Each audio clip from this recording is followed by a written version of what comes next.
அண்மைச் செய்தியை பார்த்து வருகிறோம். தமிழ்நாட்டில் வாகன தணிக்கையின் போது விதிமீறல் கண்டறியப்பட்டதாக ஒரே நாளில் 1,09,00,000 ரூபாய்க்கு அபராதம் விதிக்கப்பட்டிருக்கிறது. விவரங்களுடன் செய்தியாளர் வேல்முருகன் இணைந்திருக்கிறார். வேல்முருகன், இந்த வாகன தணிக்கையானது எதன் அடிப்படையில் நடத்தப்படுகிறது? விவரங்களை பதிவு செய்யலாம்.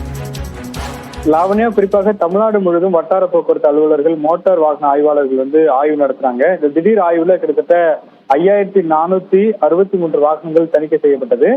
கிட்டத்தட்ட இதுல 1054 வாகனங்கள் பல்வேறு விதிமுறைகள் இருப்பது கண்டுபிடிக்கப்பட்டது. குறிப்பா இந்த பிரேக் லைட், அதே போல வாகனத்துல பல்வேறு ஆய்வுகள் செய்யப்பட்டதுல பல்வேறு பிரச்சனைகள் இருந்தது கண்டுபிடிக்கப்பட்டது. இதன் காரணமாக அந்தந்த வாகனங்களுக்கு குறிப்பாக 1,10,00,000 ரூபாய் அளவிற்கு அபராதமானது விதிக்கப்பட்டிருக்கிறது.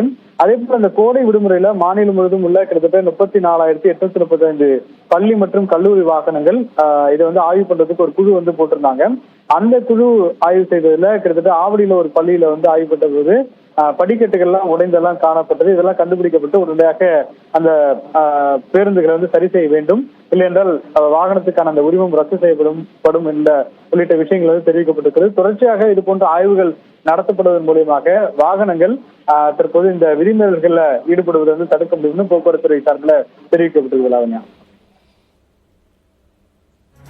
விவரங்களுக்கு நன்றி வேல்முருகன்.